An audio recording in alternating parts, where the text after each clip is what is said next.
Viewers, এই batter কাজটা দেখেন একবার। এই ব্যাটা নিজের রাজা দাবি করতেছে, কিছু বুঝলেন? এই নিজের রাজা মনে করতেছে। ও বলতেছে যে আমি এই গোয়ালের রাজা, আমি সব সময় দুই ঠ্যাং চারির উপরে দিয়ে আমি বাড়ির সামনের পরিবেশটা দেখব।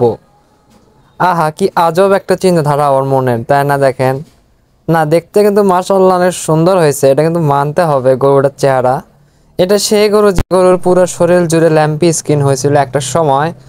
গরুটা কিছু খাইতে পারতো না, মুখেও ল্যাম্পি স্কিন হয়েছিল, কিন্তু আল্লাহর যদি রহমত থাকে, পৃথিবীর কোনো শক্তি আছে যে কারো ক্ষতি হবে? মোটেও না। হ্যাঁ, কষ্ট গেছে, এর উপর দিয়ে অনেক বেশি কষ্ট গেছে, অনেক কষ্ট, কিন্তু আল্লাহর রহমতে সুস্থও হয়ে গেছে। দেখেন এই দুই প্রজা, মানে ও তো রাজা, এরা দুজন এখন বর্তমানে প্রজার রোলটা নিছে। এরা কিন্তু অমায়িক দৃষ্টিতে কিন্তু বাহিরের দিকে তাকিয়ে আছে। এরা ভাবতেছে যে আসলে আমাদেরকে যদি ছেড়ে দেওয়া হতো তাহলে আমরা একটু বাহিরে মাটির উপরে লাফালাফি করতাম, মাটির উপরে শুইতাম, লাফালাফি করতাম, ঘাস খাইতাম, ঘুরে বেড়াইতাম, সুন্দর সুন্দর মেয়ে গরুদের সাথে যে একটু টাঙ্কি মারিতাম, এরকম আর কি ওদের চিন্তা ভাবনা। কিন্তু ভিউয়ার্স, এদেরকে যদি এমনি ছেড়ে দিয়ে পালন করা হয় তাহলে তো গাছপালা একটাও আস্ত থাকবে না প্রথম, দ্বিতীয়ত এরা মনে করেন যে কোথায় হারিয়ে যাবে তারও কোনো খোঁজ থাকবে না।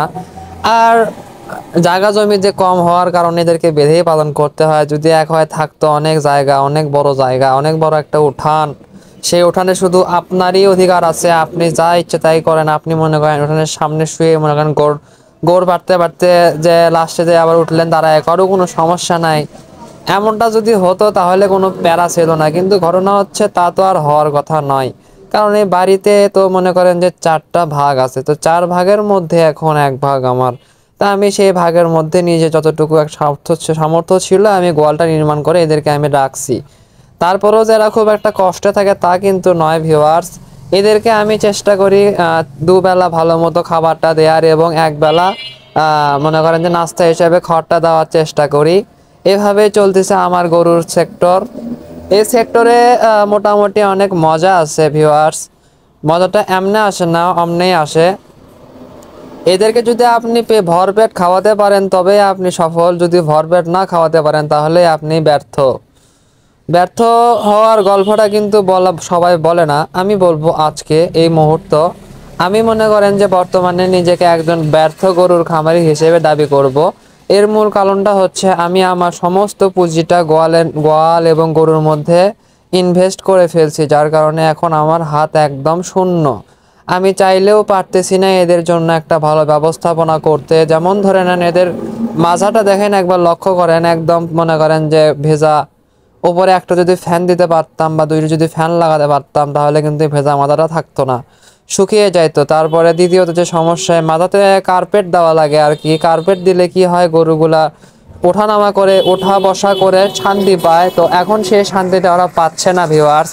এটা কি আপনারা লক্ষ্য করছেন? এই একটা আমার মনে করেন যে ব্যর্থতার গল্প। আর তৃতীয়তম যে ব্যর্থতার গল্প, সেটা শুনলে আপনারাও আমার উপরে রাগ হবেন। মূলত একটা জিনিস ভেবে দেখুন, আপনি যদি আজকে কামাই করেন 500 টাকা, আপনার পরিবারে যদি সদস্য থাকে 4 থেকে 5 জন, তো তাদের জন্য কিন্তু খাবারের ব্যবস্থাপনা করাটা কিন্তু অনেক বেশি কষ্টকর হয়ে যাবে। যেমন চাল কিনতে হবে, ডাল কিনতে হবে, সবজি কিনতে হবে, মাছ কিনতে হবে, কিংবা মাংস কিনতে হবে, মুরগি কিনতে হবে, হ্যান ত্যান করে কিন্তু আপনার টাকাটা কিন্তু ফুরিয়ে যাবে। যদিও এক বেলার খাবার, একদিনের খাবার হতে পারে ওটা দিয়ে। দেখেন ভিউয়ার্স, এটা হচ্ছে দুঃখজনক একটা বিষয়।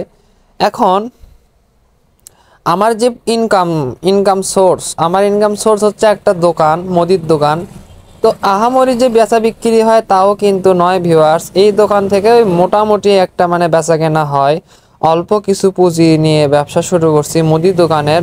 তো সেই অল্প কিছু পুঁজি নিয়ে যে ব্যবসাটা করতেছি ভিউয়ার্স, এখন তো চলার পথে তো অনেক ধরনের খরচাপাতি আছে। ধরে নেন, নিজের খরচাপাতি আছে, নিজের বউয়ের একটা খরচাপাতি আছে, নিজের মায়ের একটা ওষুধ খরচের খরচাপাতি আছে। সবকিছু মিলিয়ে বাড়িতে আমার 3টা সদস্য, 3 সদস্য বলতে এটাই বোঝাচ্ছি, আমি, আমার বউ, আমার মা, এই থাকলো 3 জন সদস্য।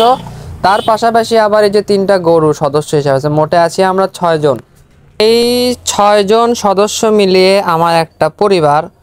তার পাশাপাশি আরও কিছু সদস্য আছে, যেমন একটা কুকুর আছে, 2-3টা বিড়াল আছে, কিছু কবুতর আছে, কিছু মুরগি আছে, এই যে এতগুলো সদস্য।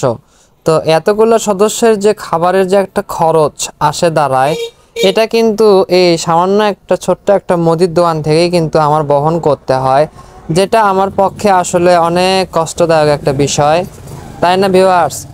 আর আমার যে এটা ভুল সেটা হচ্ছে কি, আমি গরুগুলো কেনার সময় আমি একটা ভুল করে ফেলছি। সেটা হচ্ছে, আমি যদি গরুগুলো কিনতাম একটু ছোট সাইজের, এবং গরুর খাবারের টাকাটা যদি আমি মনে করেন যে সাইডে রাখতাম কিছু, ধরে নেন 50,000 টাকা যদি আমি সাইডে রাখতাম গরুর খাবার খরচ বাবদ, তাহলে কিন্তু আমার এতটাও কষ্ট হতো না এদেরকে পালন করা নিয়ে, এবং আমার পরিবারটাও কিন্তু খুব সচ্ছলভাবে কিন্তু চলতো, তাই না ভিউয়ার্স? কিন্তু এখন যেহেতু অকাম করে ফেলছি, সেহেতু আমি যেটা ভাবলাম সেটা হচ্ছে, আমার এখন বাইরে থেকে কিছু টাকা ইনকাম করতে হবে। আল্লাহর অশেষ রহমতে আমার যে দোকান, সেই দোকানটা মনে করেন আমার বাসার সাথে একদম নিজস্ব দোকান।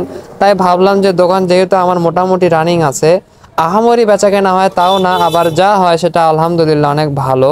তাই আমি ভাবলাম যে দোকানটা আমি এখন থেকে একটা কাজ করব, সেটা হচ্ছে আমার আম্মুর দায়িত্বে দিয়ে দিব। আমার আম্মু যতক্ষণ পারে করুক, আমার মা এবং বউ মিলে যতটুকু পারে দোকানটা সামলাক, তাই না ভিউয়ার্স? এবং আমি যদি বাইরে থেকে যদি কিছু টাকা ইনকাম করতে পারি, সেটা যে কোনো কাজ হোক, আমি কোনো কাজকে ছোট মনে করি না।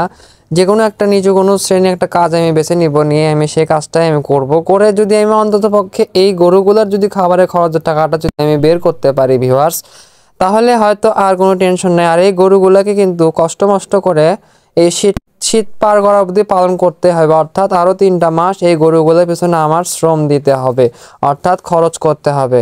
প্রতি মাসে আমার গরুদের পিছনে চোখ বন্ধ করে সব মিলিয়ে এদিক সেদিক করে আমার 10,000 টাকা কিন্তু খরচ হয়েই যাচ্ছে প্রতি মাসে। গরুর প্রতি আমার 105 টাকা 100 টাকা করে খরচ হয়েই যায় ভিউয়ার্স। এটা কিন্তু আহামরি বেশি খরচ না, এটা কিন্তু সর্বনিম্ন একটা খরচ। অনেকের গরুদেরকে অনেক বেশি পরিমাণের খাবার খাওয়ায়, সেই তুলনায় আমি কিন্তু অনেক কম খাবারই দিয়ে থাকি। তারপরে আলহামদুলিল্লাহ গরুগুলোতে শুকনা তা কিন্তু নয়, গরুগুলার কিন্তু শরীরে কিন্তু আলহামদুলিল্লাহ ভালো মাংস আছে। আর এই গরুগুলাকে যদি 3 মাস পর বিক্রি করা যায়, তাহলে হয়তো গরুগুলা থেকে আমি মোটামুটি একটা মুনাফা পাবো, যেটা হালাল একটা রুজি হবে, হালাল একটা টাকা হবে ইনশাআল্লাহ। আপনারা সকলে দোয়া রাখবেন যেন গরুগুলার অসুখ বিসুখ না হয়, গরুগুলা যেন সুস্থ সবল থাকে, গরুগুলা যেন বড় হয়। আর বিশেষ করে আমার এই কালো গরুটাই অনেক শান্ত স্বভাবের একটা গরু, এর মধ্যে কোনো রকমের আমি মানে হিংস্রতা দেখিনি। মানে সামনে গিয়ে যে যদি দাঁড়ায়ও আমি আমার শুধু চাটে চাটে আদর নিতে চাই, এরকম একটা বিষয়। আর এর চেহারাটা কিন্তু মাশাআল্লাহ অনেক সুন্দর একটা গরু। এই গরুটাকে যখন আমি বাইরে বের করি, তখন এর চেহারা আরো সুন্দর লাগে, মনে করেন রোদের মধ্যে এর চেহারাটা অনেক সুন্দর লাগে। একদিন আমি গরুগুলোকে বাইরে বের করে আপনাদেরকে আমি ভিডিও দেখাবো নি ভিউয়ার্স, মানে ভিডিও করে রাখবো নি এবং রাতে সেটা পোস্ট করে দিব নি। সাধারণত আমি তো মনে করেন তেমন একটা সময় পাই না ইউটিউবে ভিডিও পোস্ট করা, তারপরেও আমি আপনাদের মাঝে আমি রোজ একটা হলো ভিডিও দেওয়ার চেষ্টা করি। আগে কিন্তু আমি দিনে 2টা 3টা করে ভিডিও পোস্ট করতাম, যা আপনারা খুব মনোযোগের সহিত দেখতেন। কিন্তু এখনও যে ব্যস্ততা বেড়ে গেছে, কাজকর্ম মানে বেড়ে গেছে, সে কারণে আর কি আমি সময়টা কম দিতে পারি ভিউয়ার্স। এই জন্য কেউ মন খারাপ করবেন না, বরং আপনারা আমার পাশে থাকার চেষ্টা করবেন, কারণ আমার ইচ্ছা আছে যে ইউটিউব চ্যানেলটা আমি ব্যবহার করতেছি, এই ইউটিউব চ্যানেলটাও যেন একদিন মনিটাইজ অপশনটা যেন চালু হয়ে যায়, এবং এখান থেকেও যেন আমি 2-4 টাকা ইনকাম করতে পারি, যেন এই ইউটিউবের খরচটা দিয়ে যেন আমি অন্তত পক্ষে 2 থেকে 3টে গরুকে পালন করতে পারি। এটা হচ্ছে আমার সব থেকে বড় একটা স্বপ্ন। আর এই স্বপ্নটাকে পূরণ করতে চাইলে বা পূরণ করতে চাইলে সর্বপ্রথম আপনাদের একটা সাপোর্টের প্রয়োজন আছে। সোজা কথা, আপনারা যদি আমার ভিডিও ঘন ঘন দেখেন এবং লাইক কমেন্ট শেয়ার করে দেন, আরও 10 জনকে দেখার সুযোগ করায় দিতে পারেন, তাহলেই কিন্তু আমার চ্যানেলটা কোনো এক সময় মনিটাইজ অপশনটা চালু হবে। আমি এই ইউটিউবের পিছনে মোটামুটি 8 থেকে 9 মাস সময় দিছি ভিউয়ার্স, এটা কিন্তু কম না, অনেক ধৈর্যের একটা বিষয়। তো আমার হাতে সময় আছে আর 2 মাসের মতো ভিউয়ার্স। 2 মাসের মধ্যে যদি আমার চ্যানেলটা যদি মনিটাইজ না হয়, তাহলে হয়তো আমি হেরে যাব, আপনাদের মাঝে থেকে হারিয়ে যাব। আমি আর কোনো রকমের ভিডিও আপনাদের মাঝে আমি দিতে পারবো না। এটা খুব দুঃখজনক একটা বিষয় হবে আমার জন্য, কারণ আমি যে সময়টা দিলাম এই সময়টা আমার বৃথা চলে যাবে। তাই আমি চাচ্ছি ভিউয়ার্স এই 1-2 মাসের মধ্যে যেন হয়ে যায়।